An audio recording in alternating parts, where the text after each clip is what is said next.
Thank you, Rebecca, Lucas, Corin, and Andrew. And prior to that, thank you, Krista. As always, on the left-hand side of your screen, you'll see the sessions light up where you can join us, share your camera and microphone, and join the conversation. And if you want to network, I will open up the one-on-one networking where you will serendipitously be matched up with another cannabis professional looking to connect in this environment. And finally, we have tons of programming coming up. You can visit our events page on our website, businessofcannabis.com, to find out more. But also, please follow us on Twitter, LinkedIn, Facebook, Instagram, on our YouTube channel so you don't miss a thing. Thank you for being here. We will see you in the breakout room. And please check back for all the programming of Business of Cannabis. Again, thank you to the speakers. Thank you to Leafly and Vetrina Group. We will see you next month at the Cannabis Retail Series.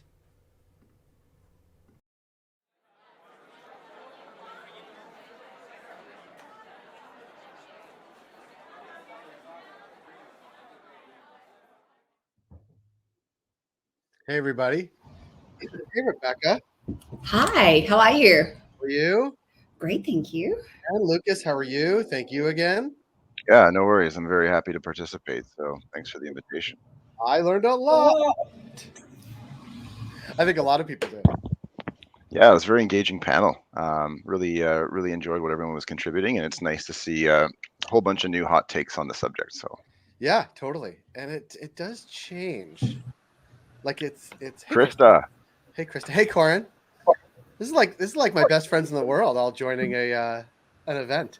I have other friends too. Let me just say that. I mean, you're my cannabis friends. Wife count, yeah. Yeah, totally. But I'll actually, and in fairness, Corin is my longest serving friend on this. She and I have known each other for years when we started school in the, let's just say the 90s. Yeah, Krista, you weren't part of the panel, obviously, but like anything strike you as like being uniquely good or uniquely challenging for would-be cannabis retailers? And I'm going to take my camera off so others can share theirs. So I'm going to go off. But I think like something that plays consistently in all markets, but like is a hot take always in the US and specifically in New York and New Jersey will be financing, like cash flow, accessibility, and the needs to be able to kind of like get through the steps is so difficult. And so I have like so much empathy for the people that are having to face those hurdles because it was complex in Canada and so even more complex in the US.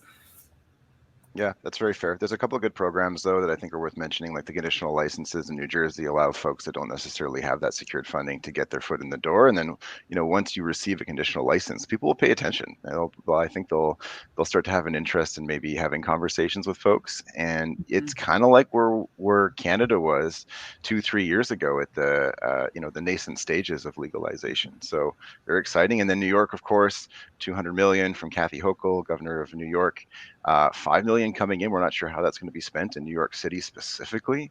So there's certainly some opportunities there. And we didn't see these kinds of programs in other states, and certainly didn't see anything like this when Canada went federal as well. So yeah, I think there's some great opportunities here, and sort of being a second mover really allows folks to have that second mover advantage and sort of know about some of the pitfalls that have happened. I see what Jay said, that Canada is not the leader in the race, and yeah, that's sort of a fair point. I mean, certainly as it pertains to taxes too. Yeah. I like also think about that specifically and those partnerships, like to your point about having new relationships come into play once you have a conditional license and you got to be careful. I think like that's like a big learning that we've learned from states as well as Canada is like you're setting out what your relationship with the business looks like from day one, really early before the business is open and operating. And it looks different once you're trying to operate with a great partner. So be cautious and aware of partnerships. Just to reset the room here, we do have a live chat going on. If you are so bold that you'd like to jump on and put your camera on and ask a question through the AV channels, you're more than welcome to do so. We do have room for 5 on the stage. Looks like we got something coming in the chat from Jay, so I'm happy to moderate this one and throw this one to everyone. Is it more important to get open first or to get open when you are actually ready? Krista, do you have an answer for that one? I'm always going to preface open when you're ready.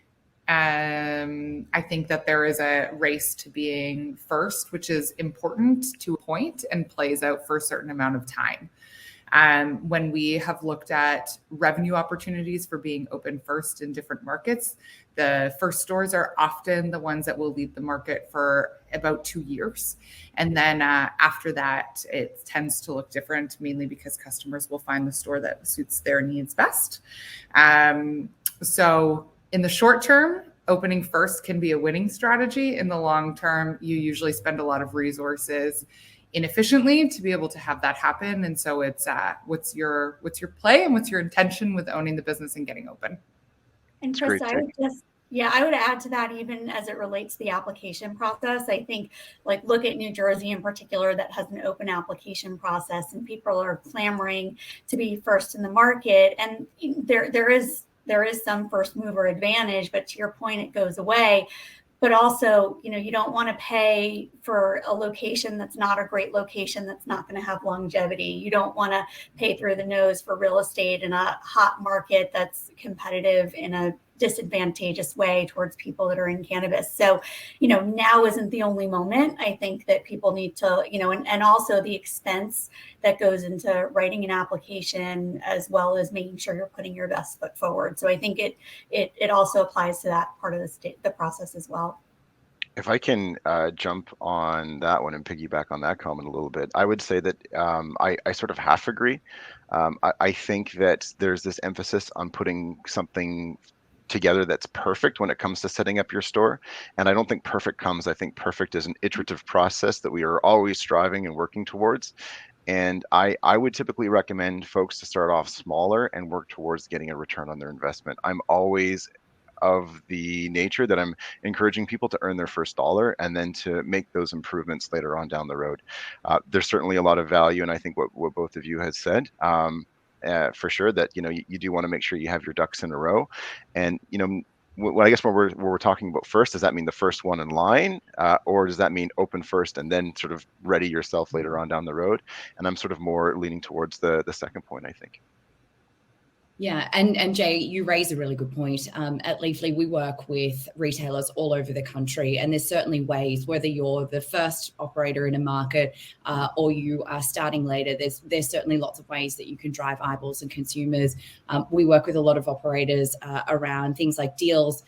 We see, really high numbers of customer acquisition through deals across Leafly. We have a number of different channels, from just having a subscription on Leafly, which will profile the store and all of the menu items, give you the opportunity to profile the photos. And it's actually really interesting, the difference that we see, particularly in new markets, I think, when retailers really go to the effort of not only displaying like where the store is located, but actually what the inside of the store looks like. Like, people really want to know that they're going into a professional establishment. They feel confident going into there, and there are lots of ways you can use Leafly and other ways to drive more consumers to your store.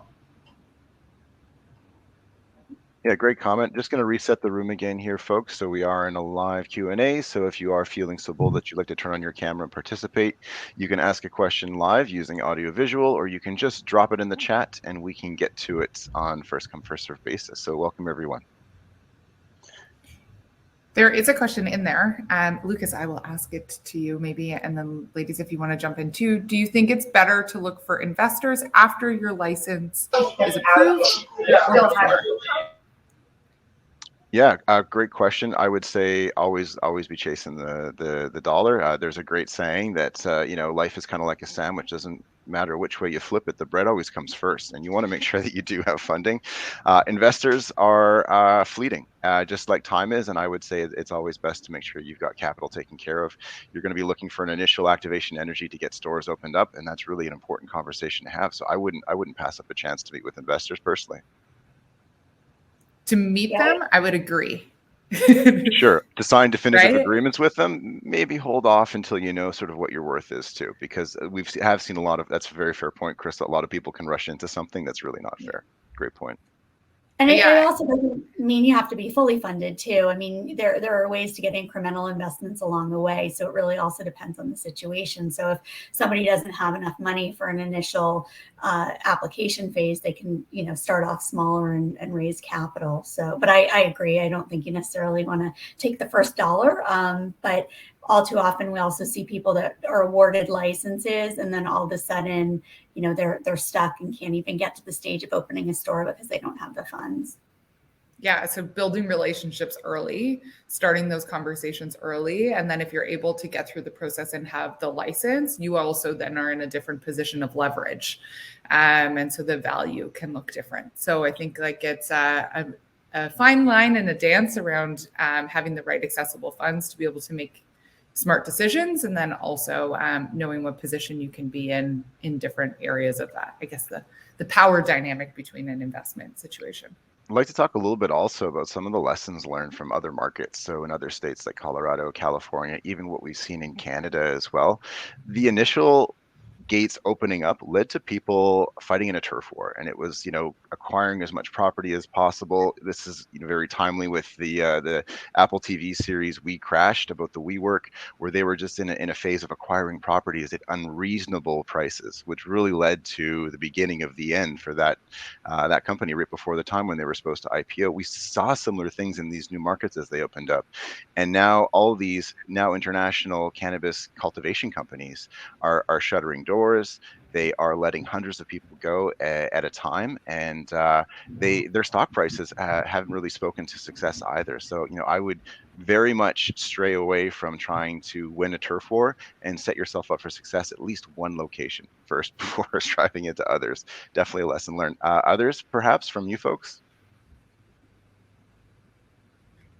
I would go back to our point around strategic partnerships. I think there's like a question that just popped into about trying to find great locations. It's not just like investors as your partners, but it's also who's going to be your landlord and who are the other people that are going to help get you to the point of getting open and being operational. So I think it's like being able to be very specific with your partnerships as you bring them into play.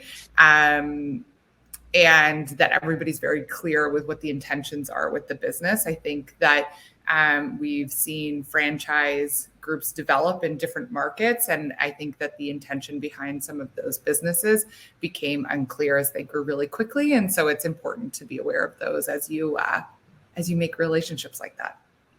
Yeah, there's some questions here coming in about what it looks like for setting up a retail store in terms of like how much it would be. I think it's also important that this is, at the end of the day, selling weed. So, I mean, we don't need to be very complicated in terms of a store layout. We've seen these things operate very well in, 1 or 200 square foot stores, which is certainly enough to be able to get what you need done. I'm sure Krista would have my head if I said that was enough to create a good customer experience, because I know that's the crux of what she does. But again, I don't think we need to have superstores here like we see in Vegas with the Planet 13s. I think something very simple to the point, and to some extent even lackluster, is enough to get the job done while you're starting off. It's what's the plan, right? It's what's the intention behind the business? What are we trying to achieve? And also being realistic about what the market size can be. And I would totally agree with you, Lucas. I think that there are a number of opportunities for stores to be 1 or 200 square feet and to fulfill the business that that specific customer base and that demographic is looking for. Then there are other spaces where that might not be the best solution. I think that we have to be realistic about what profitability looks like when making a decision about a store experience and where investment is going to go, so that you can turn it. And that has been a struggle for a lot of businesses who've built kind of what you kind of labeled as superstores. So it's like, what are the intentions behind the business? From a layout perspective, I think it's important to also keep in mind that cannabis products typically are very bulky, having adequate storage in your layout, I think, is going to be very important. You know, we've seen many stores dedicate up to 25 to 30% of their total available floor plan to the storage of these products, and that can be even including locked display cases as well. So these things are bulky. Beverages are very bulky. They require refrigerators to keep them cold, and nobody really wants a hot cannabis beverage on a hot summer day. So keep in mind that some of that space will be dedicated just to holding that product. Can I ask a question? I'll ask Rebecca because she maybe has the broadest scope of anybody sort of seeing all the different markets. But something that Andrew mentioned about Connecticut struck me as, I'll just say ill-advised policy and regulation about edibles in particular. Like what we have seen here in Canada is that the more you limit potency and overall like limits in a package, the more the black market just flourishes, because that's actually like people want 100 milligrams in an edible so they can divvy it up themselves and not have to go back to the store. Like, does that also strike you as like, oh, that's ill-conceived and will probably change? Like, give me your thoughts on that, because I think that like perked my ears up, and I think I heard it right. It's interesting, Jay. We actually see that quite a lot, where people will actually shop for the percentage of THC, whether it's flower or whether they're shopping for edibles. It's very strong. So I think it's interesting that Connecticut have put that restriction there. I do agree with you. I think it's ill-advised, particularly when you've got such a spectrum of cannabis users as well. You've got people that are first-time users coming into the market. You've got people that are very experienced, that have probably come from the legacy industry. And by not providing that range of products and that dosage of products, then you're going to see people driven back to the legacy market. Yeah, cookies only? Well, it's actually interesting because it actually, watch this, Rebecca. I'm going to harken it back to something that someone else in the Leafly team said, I think it maybe 2 events ago, that, and this bears itself out in all kinds of data from you guys and insights and from Headset as well and everybody else. Like in some cases, they're seeing 50% of the product bought by 10% of the people, right? That type of like consumer or 20/80, whatever the number is, right? And like that 10% or that 20% that's buying, you know, nearly all the cannabis, they're the ones that actually want those products, and they're the ones that are most likely to not come into the legal framework. Like, and this is not a question.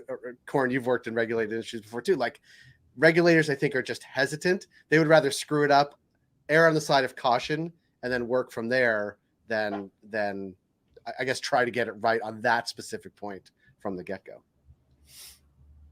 I don't know what I've just said, but it is. No, there's something to be said there. Yeah. Those are the hard-won consumers. I think that the regulated market is fighting really hard to win, and then once they've won, them to fight really hard to keep as well. Right. You know, they know what they want. They've got a specific price point that they're looking to shop in, and they want what they've been promised in the legacy market, which is probably typically fluffed numbers anyway. Right. Those folks can be the best customers, but also be the most fickle at the end of the day. The hardest ones to keep for sure. Yeah. It's interesting how people look at the cost per milligram for when they're buying THC products, and we certainly see it a lot at Leafly. Great. So I guess we'll just reset the room here. If you want to jump in and type something in the chat, we're happy to take this in round robin order, or feel free to direct it to Jay, Corin, Krista, Rebecca, or myself. Really appreciated the opportunity to speak today, Jay.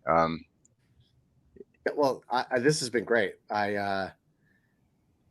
It also all means that I could spend more time in the tri-state area and see all of you guys. So I like that a lot. Are there any other questions that people have? And also during the program, I put in everybody's contact information, but also what we like to do is tomorrow you'll receive an email with the recordings of what happened today, so you can continue to watch it, and how to get in touch with everybody that we connected today. So look for that in your inbox. Oh, there's actually one question.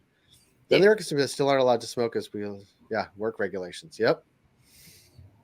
Yeah. And actually, Hassel, I hope I'm pronouncing your name correctly. There was actually a report that came out today, a congressional report that came out yesterday, about this exact thing, that there is this challenge between what states are regulating and allowing and what the federal government is regulating and allowing, and the challenges that poses to cannabis consumers, patients, or recreational or otherwise.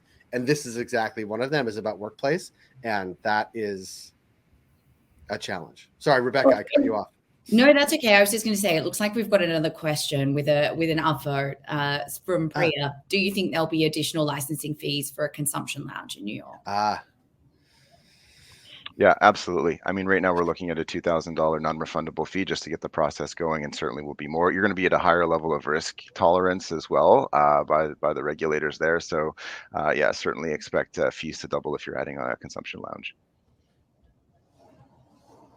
But that's a great comment. I mean, consumption lounges are going to be one of the places where consumption will be allowed. Other than that, consumers can continue to enjoy their cannabis products anywhere tobacco products are allowed to be enjoyed currently. But, I think also pay attention to the fact that, again, all consumers have to be over the age of 21. That simply is not going to be changing anytime soon. And you'll almost always be allowed to consume in your private home as well. Corin, can I ask you a question, actually? Because I think it relates Atlantic City is in New Jersey, even if you don't want it. I'm just kidding.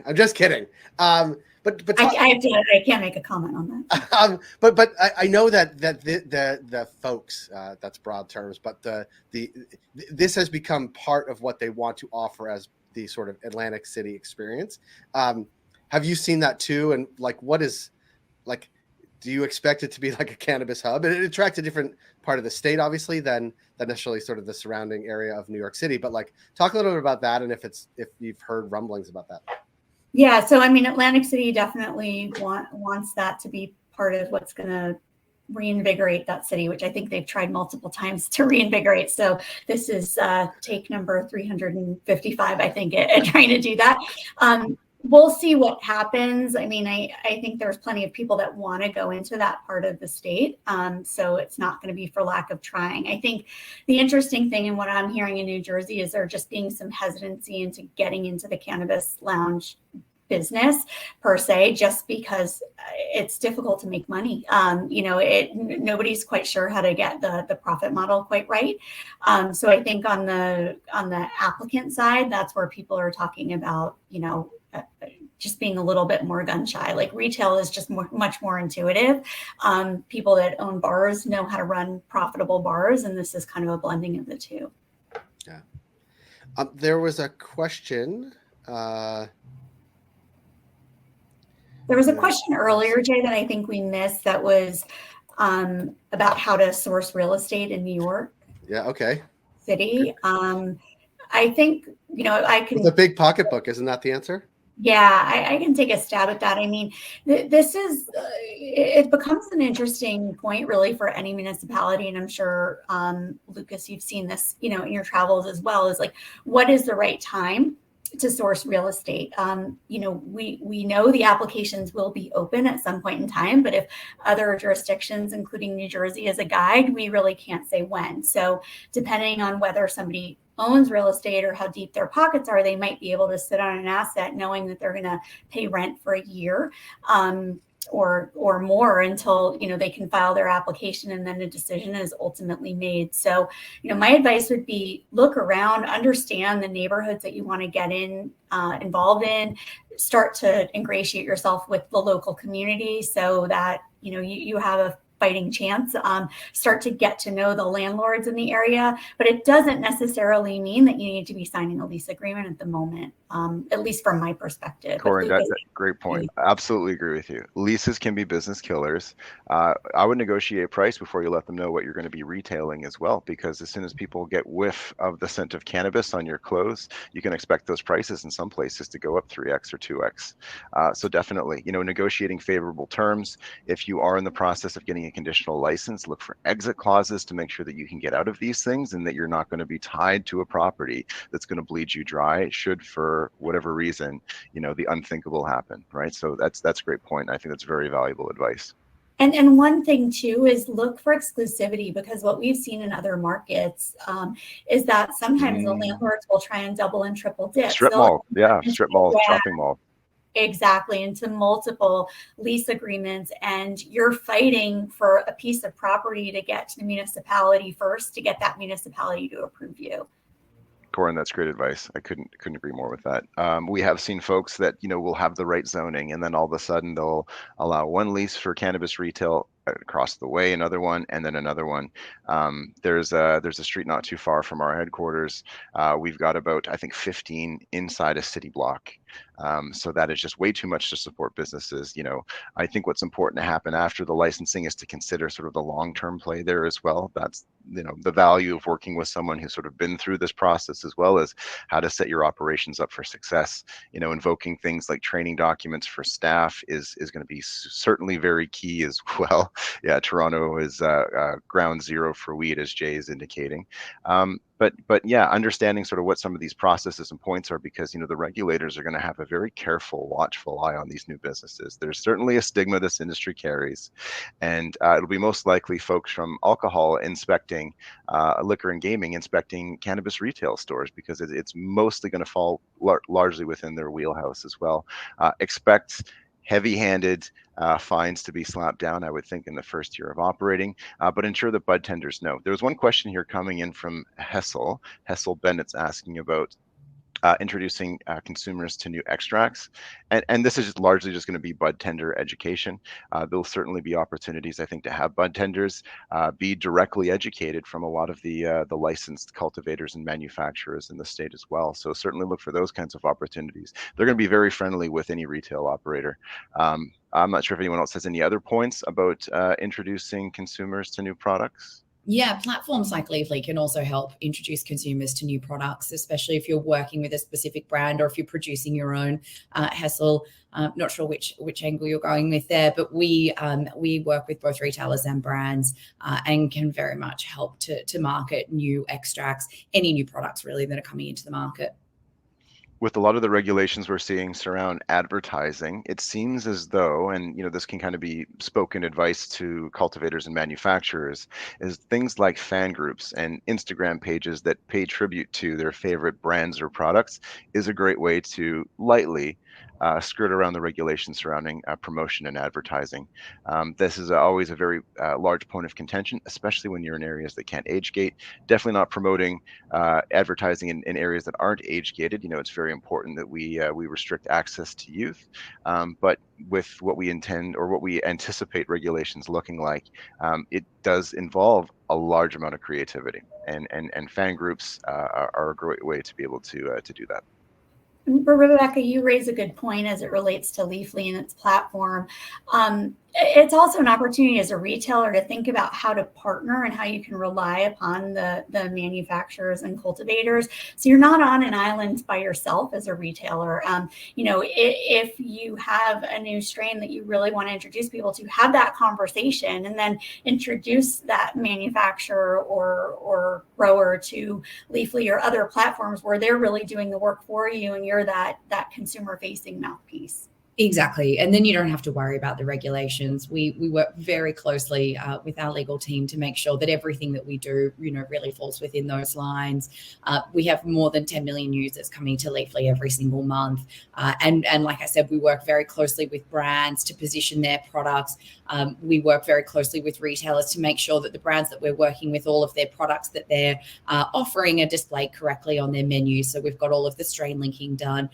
We make sure that the correct descriptions and product images are being used. So it really makes sure that not only as a retailer are you positioning the best possible menu that you can to consumers to really try and attract that customer acquisition, but you can also work with the brands to make sure that they're doing as much on their side to really promote particularly new strains. I mean, people are always looking for, what's the latest thing that's coming out, what's next around the corner.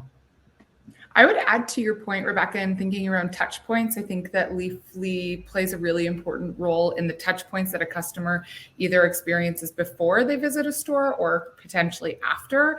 And so as a retailer, you want to be able to map that into your promotional calendar. So taking into consideration the regulatory framework, but also what are our avenues to which we can communicate with our customer when we want to drop a new product, to think about the number of purchases that a customer is making in their lifetime with you.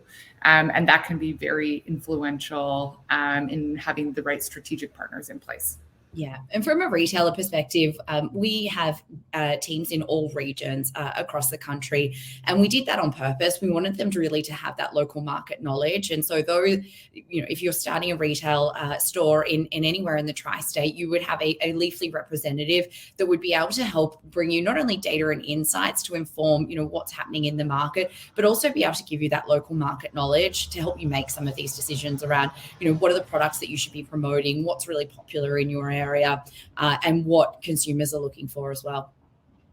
And, you know, it reminds me of when we talked about during our session, what lessons do the regulators have to learn from those who came before them? I mean, really, as a retailer, it's what lessons can we learn from the people that came before us? And also, there are all of these great resources, you know, Leafly and Krista, your group, and Lucas, you know, that we can all learn from. So it's not the first time, you know, anybody has done this, has sold cannabis before in a retail operation. So that would be my big word of advice, is take advantage of platforms, take advantage of, you know, economies of scale that you're not necessarily going to have as like one guy or girl in a particular jurisdiction in one little store. That's great advice, Corin. A couple of questions are coming in about, let's say, well, we have distribution centers. So again, you know, we're not going to see a similar framework in New York. You'll be able to get products directly from the manufacturers and those with delivery licenses as well at the retail level. So for those that are interested, I mean, we're a little bit late in New York, getting off to the races by just licensing 52 cultivators that are converted small hemp farmers that are either doing outdoor or greenhouse growing in the state of New York.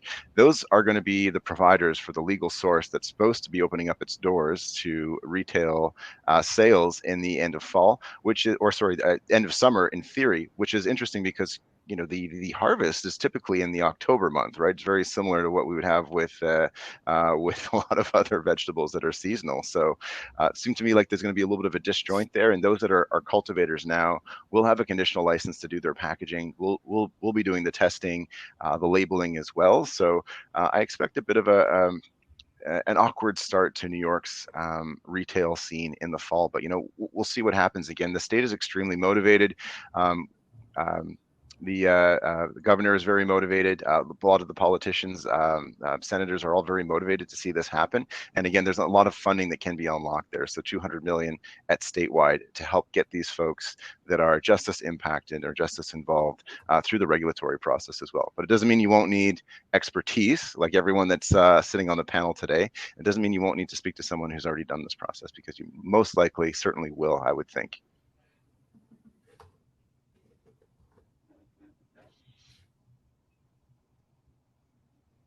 Jay, I think you're on mute.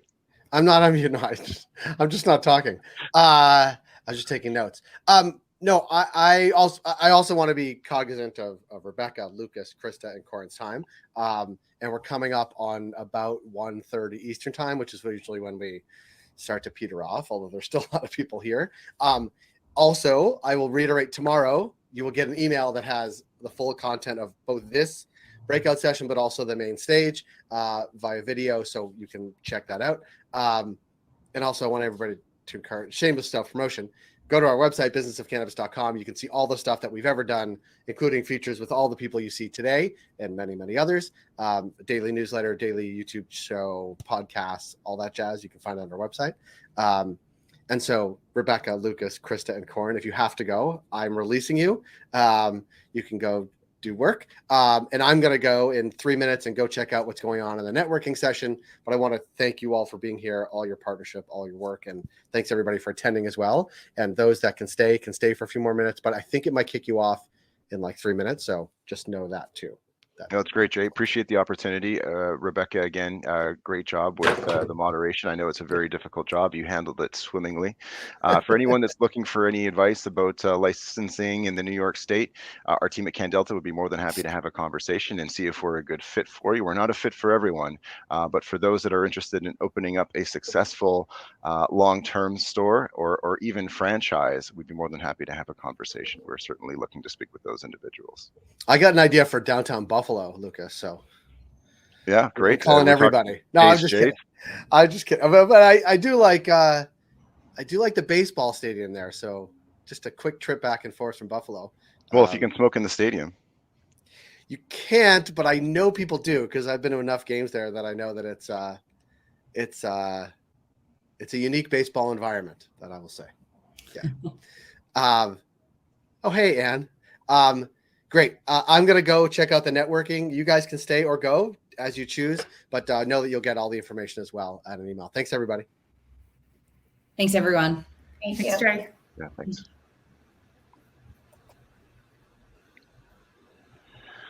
Krista, Lucas. question for you. Sure. What is an ideal client for Krista Raymar and Vetrina? An ideal client is somebody who's looking to open multiple locations, has probably some experience with retail, but doesn't necessarily know all the specifics for cannabis. We are now working with both licensed producers and brands as well as retailers. So it's important to think about like how the physical environment is showing up. Great. Now, I know that we've had a couple of clients that we've worked together on, actually. So, yeah, a little toss back and forth. That's one thing I really like about the Vetrina Group. I think your service offering is fantastic and really complements a lot of what we've been doing in the space. And yeah, I'm very excited to continue this into tri-state area as well. Yeah, I think it's like a great marry of thinking about what's happening in the physical store as well as the operational pieces and regulatory framework that like props up that environment for sure. What are you most excited about with any of the tri-state area locations that are going to be coming online? I love New York and the creativity that we see in retail environments outside of cannabis. So I think it's really interesting to think about where some of that creativity can show up. I think we're enabled in a different way for brands to have presence and or for retailers to develop a brand than what we've seen in some other markets. So I'm really excited about that. How about yourself?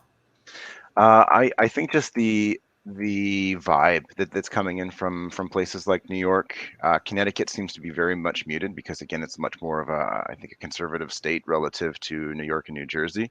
But there's this excitement that existed in cannabis a few years ago that has just sort of reinvigorated how people feel about the space. That I think is the most exciting. And we're now approaching mature markets in many other states and certainly federally in Canada as well. The goal there seems to be just sort of assisting with that operational piece as opposed to folks jumping into a new industry for the first time, and definitely that excitement, that sort of like first kiss that you have with a new lover, I think is really, really exciting. And we're seeing a lot of that in the industry, and just how the doors are opening up first for folks that aren't currently involved. So those multi-state operators are sort of being held out for the time being, and it's all new folks entering the space, and that's super exciting. There's so much to learn. Both as a consultant from clients and also for clients to learn going through the process. And every landscape is a little bit different. And that's exciting to me. There's so many nuances when we get into a retail environment. There is the regulatory framework, there's your local customer base, there are specifics around environments. And I think it's all of those nuances and understanding how they interact with each other is ultimately what makes cannabis really exciting. That's great. So folks that are looking to get that sort of assistance with store setup and layout and things like that, and they want to reach out to the Vetrina Group, what's the best way for them to get a hold of you? You can reach out to us either on our website or to me on LinkedIn. We like to post weekly content around pricing compression and nuances with retail environments for cannabis. How about yourself, Lucas? Yeah, you can send me an email. I've dropped it into the chat. I'm at lucas@candelta.com. Very active on LinkedIn as well, and very happy to start a conversation with anyone that just has any questions about the industry. Always looking to learn and expand my knowledge, and I think answering tough, mind-bending questions always gives me an opportunity to make sure that I'm staying on top of everything. So always feel free to reach out. This has been an absolute pleasure. I need to run because it is now time for me to hop into something else. But Lucas, thanks for having us. You asked really great questions today, and we will see everybody soon at the next retail event with Business of Cannabis. Sounds great. Thanks, Krista. We'll chat soon. Okay, bye. Cheers.